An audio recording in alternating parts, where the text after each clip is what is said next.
The game? I'm Plant-Based Kev, and I'm here with Marty in Berlin, or just Berlin? Berlin, okay. Should we talk about the Marty in Berlin thing? We can. Marty's always with me, so. Marty represents my foolishness, my wisdom, also my ignorance, but in my most animated way. He's like a reborn version of me. He's a reanimated zombie of my presence from an older me, but he grown into his own spawn of an entity. You feel me? Yeah. So it's like me and him kind of have a relationship as if he was my Jake the dog, and I'm Finn. You know? Okay. And on an adventure through life. Yeah, exactly. And through that, our connection grows deeper the more integral I am, whether with my confidence or just even kind of tapping into a lot more of that child within me.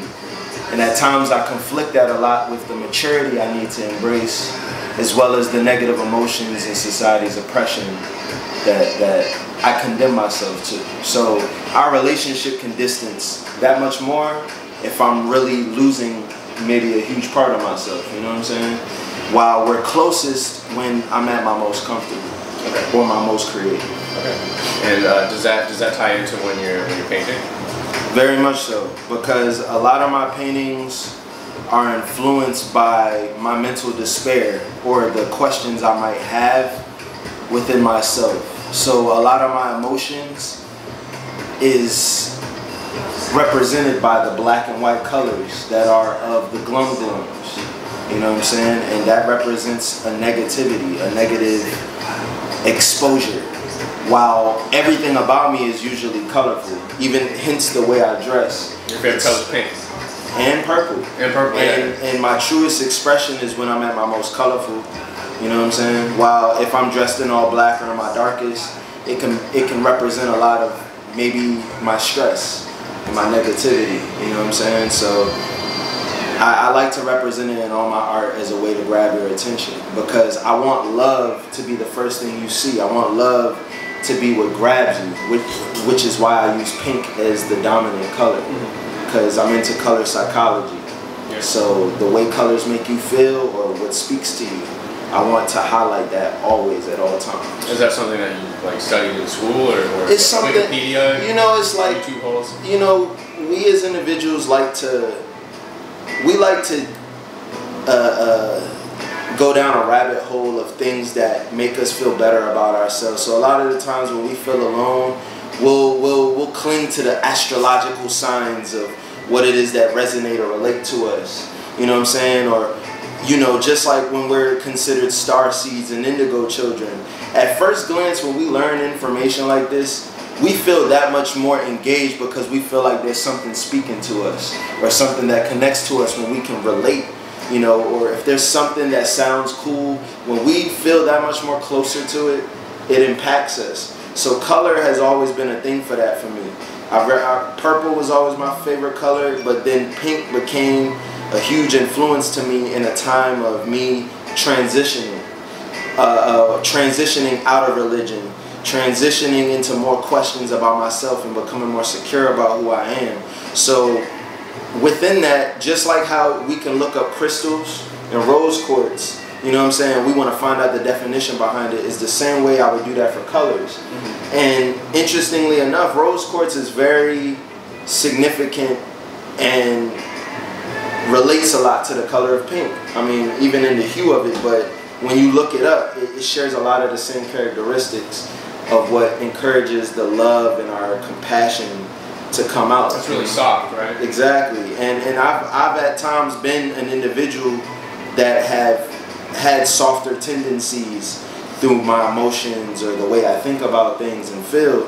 And as a man, I'm that much more prideful to wear pink as a significance for me, because I want to clash against that stereotype of men coming down on that as weak or soft. And there's masculine colors and there's feminine colors. Exactly. We're not allowed to. We're not supposed to. And I embrace that. I embrace that femininity about myself. Everybody's got it inside of them. Right. It's just it just depends on how much you embrace it.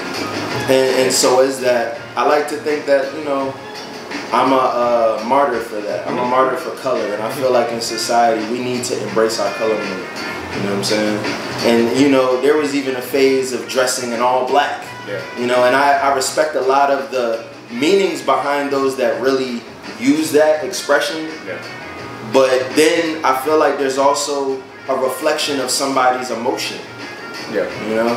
I want to touch on two things real quick. One thing, have you ever... There was a time where I used to see peace of mind. That was a time before butter, pussy, peace, mind.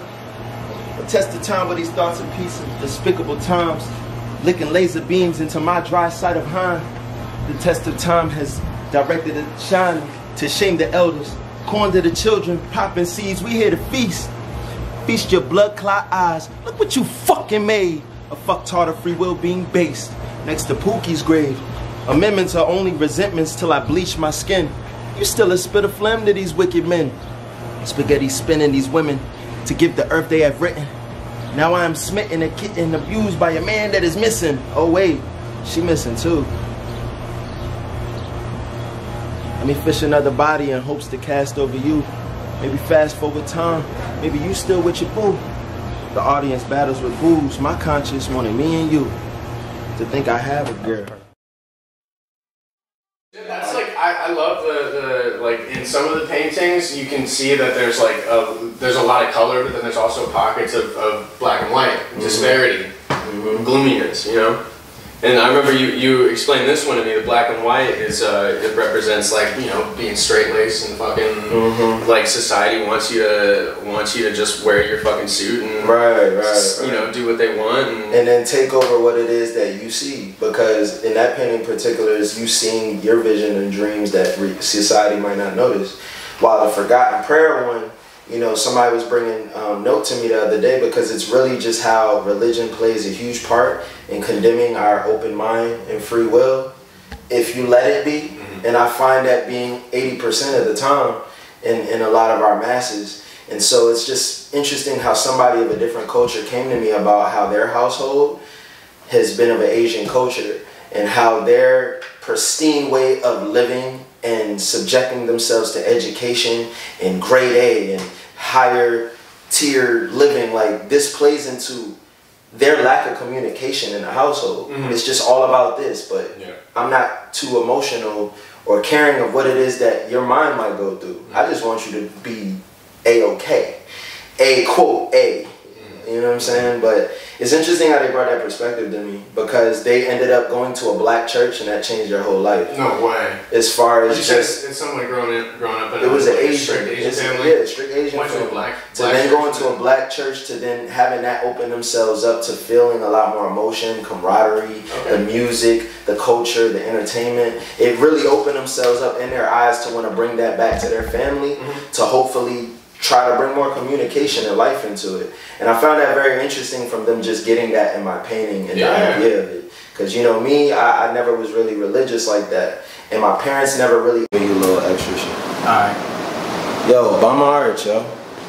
I mean, we do inquiries over here, you know. Some pieces not for sale, but you best believe I got a lot more for sale. A lot of ideas for sale, you know. And I suggest you live over. Because, you know, some of this art, there's gonna be some shit you never seen before. Seen, S-E-A-C. You see me? Nah, but it's a lot of pink going on. Wear that shit on your heart the same way I wear my heart on my sleeve. You know what I'm saying? Alright? So definitely get familiar, because it's color all over. We getting rid of all that black and white shit. It's deeper than that. Color your world up. I just always remember the echoes of what Pac would always say about the game. You know, a lot of people will question, what's the game? Why you keep saying the game? What the fuck's the game? But I don't think it's really even to be as overthought. It's honestly just what it is that we are wrapped in and entangled in as far as life. And the game. We playing our existence. We're playing with our existence every day. And we're like Sims in this bigger product of reality. You know what I'm saying? So honestly, gotta play your cards right, man, if you ain't trying to get chewed out here. You know, some people see us as food. Into the bigger entities out there, we is food. But I ain't about to be somebody's chewable. I ain't about to be ready. Wait, hold on. Alright, so I wanted to ask you about two things real quick. One quick thing is, do you know the Morrissey line, I wear black on the outside because it's how I feel on the inside? Have you heard that line before? Oh man, I haven't heard that from Morrissey.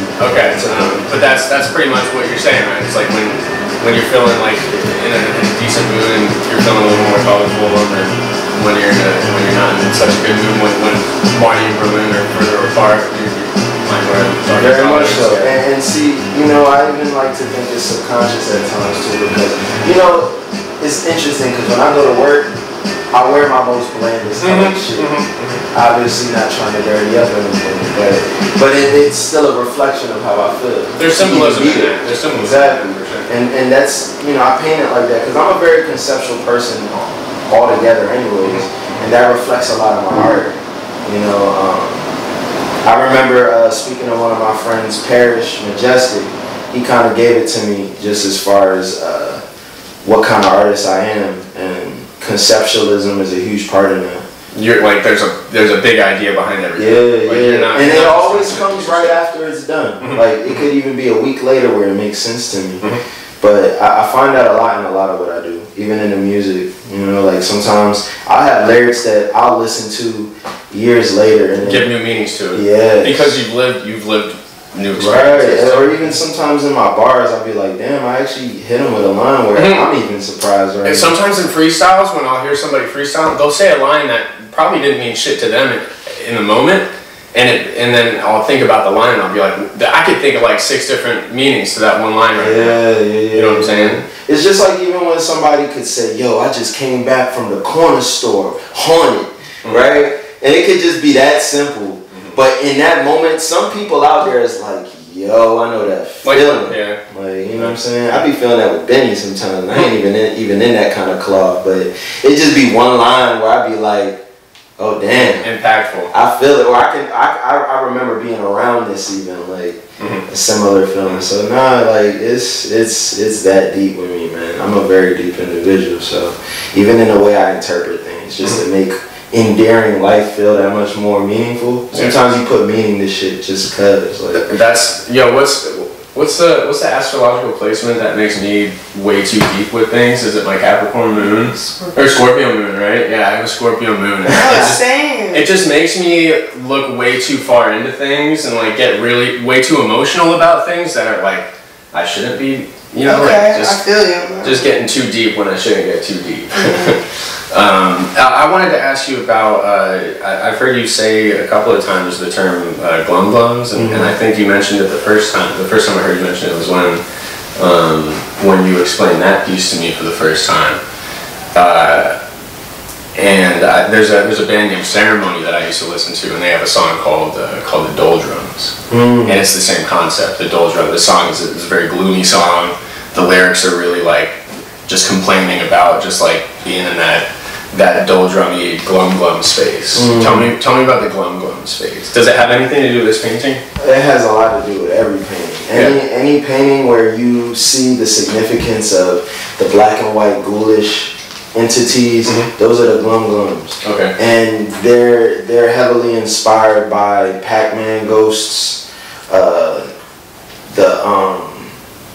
zombies, just the idea of something being able to be a symbiote to your presence, and how it plays a host into your own will. And you know, I like to think that our negative emotions and anxieties and the oppression we may face, whether racial, mental, despair, I want that all to embrace what it is, what a glum is. And I just know there's been moments I can always be this very colorful, happy, goofy presence, but then deep down it could all amount to how much is just being absorbed in my color. You know what I'm saying? Like, and I feel like we all have glums. We all have these entities that play like zombies. It's like if you have enough experience or just even noticing or heard of something. You could see one in the distance and see it as harmless. It could be one little speck of a thought that could be right there. But then the moment you see a wave of them, you notice they're clear. But sometimes you have no choices. They're coming at you. And then it just like grabs you and it takes over. And therefore, it almost feels like life is that much more distant from you, out of your control. You know, and then where we go in our head at times, it could take us somewhere to the point where it really inspires us, it encourages us to go into a whole different character away from who we are. And so I like to highlight that shit a lot, because a lot of the times the things that we think up or is in us, we sometimes lose control of the meaning of that. And those things can play a huge significance into who we are. So it's very important for us to acknowledge what it is that is negative to us or creates this despair and depression. And, you know, I try to bring a highlight to that, because all my paintings are significant to everybody. You know, loss is significant to everybody. You know what I'm saying? Yeah. And I just show it through my lens of my mind, you know? So these two are probably the gloomiest ones in the room, right? Yeah, I would like to think those are my darkest ones. What are the names of those ones? The top one is The Night I Lost Myself. That's the blue one, and the bottom one was Forgotten Prayer. Can we actually talk about Forgotten Prayer? That's what we're supposed to do. We're supposed to talk about I want to tell you about a conversation I had